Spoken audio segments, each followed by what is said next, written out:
جب کوئی سوال کر رہا ہوتا ہوں تو ڈسکلیمر ضروری ہے کہ میرا یہ منصب نہیں ہے کہ میں کوئی لیکچر نہیں دے رہا، یا اگر میں کسی برائی کی نشاندہی کر رہا ہوں تو میں نہیں کہ ثابت کر رہا کہ میں کوئی بہت بڑا ہے وہ، لیکن جو ریالٹیز میں بات تو کرنی کہ وہ یہ ساری باتیں تو چھوڑ دیں، جو رمضان کا خاصہ ہے یا بنیادی عمل ہے یعنی کہ روزہ رکھنا، تو وہ بھی نہیں رکھا جا رہا نا، اور وہ تو اور ہے تعداد ہے، مطلب بڑی چھوٹی کو مجھے نہیں پتا لیکن ہے تعداد.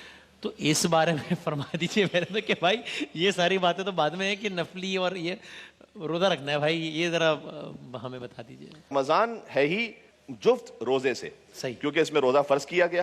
یا ایھا الذین آمنوا کتب علیکم الصیام، تم پر روزہ فرض کیا گیا ہے. اللہ سبحانہ وتعالیٰ نے تسلی بھی دی ہے. یہاں پر ایک حدیث موجود ہے کہ واقعاً روزہ رکھنا بعض دنیا کے مقامات پر گرمی کی شدت کی وجہ سے سخت بھی ہوتا ہے، صحیح، لیبر بھی ہیں، مزدور ہیں، کسی کا جاب نیچر ایسا ہے. جی.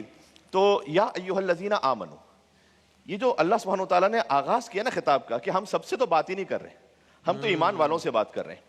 اس لیے صادق علیہ محمد علیہ السلام نے ارشاد فرمایا کہ لذت ما فی النداء ازالت تعب العبادت والعناء، کہ جو اللہ نے پکارا نا ایک مومن کو، کہ جیسے ایک ماں اپنے بچے کو پکارتی ہے، اس کو کوئی کام ہوتا ہے، تو اگر وہ یہ کہے بھی یا اظہار بھی کرے کہ ذرا مشکل ہے، تو گویا ماں یہ کہے گی کہ میں کسی اور سے تو نہیں کہہ رہی، میں تو اپنے بیٹے سے کہہ رہی ہوں نا، میں کسی اور سے کیوں کہوں گی، میں تو تم سے کہوں گی. تو اللہ سبحانہ وتعالیٰ کہہ رہا ہے میں سب سے تو کہہ ہی نہیں رہا.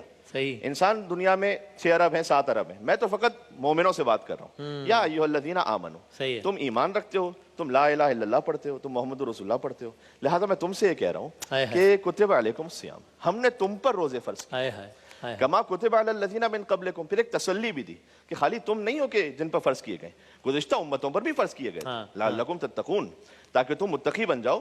اور آگے پھر فرمایا کہ ایام معدودات، ہم تم سے سارا سال تو روزے مانگ بھی نہیں رہے، چند دنوں ہی کی تو بات ہے.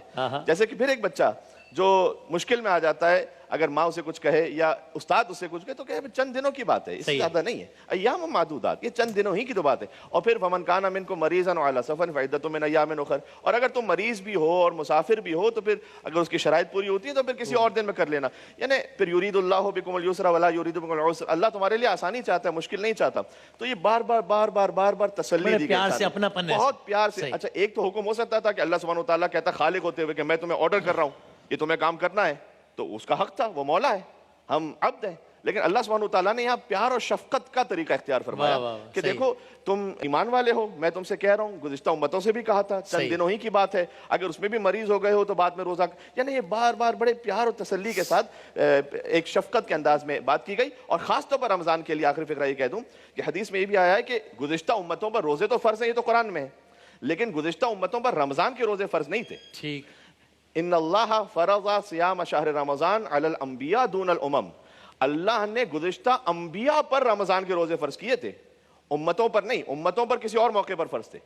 رمضان کا روزہ تھا وہ اس زمانے میں انبیاء پر فرض تھا فقط. ففضل بھی هذه الامہ، اللہ سبحانہ وتعالیٰ نے وہ جو گزشتہ انبیاء کو عطا کیا تھا وہ امت مصطفیٰ صلی اللہ علیہ وسلم کو عطا فرمایا حضور مکرم کے صدقے میں. یعنی اس مقام تک لا کر ہمیں عبادت کا ایک موقع فراہم کر دیا اللہ.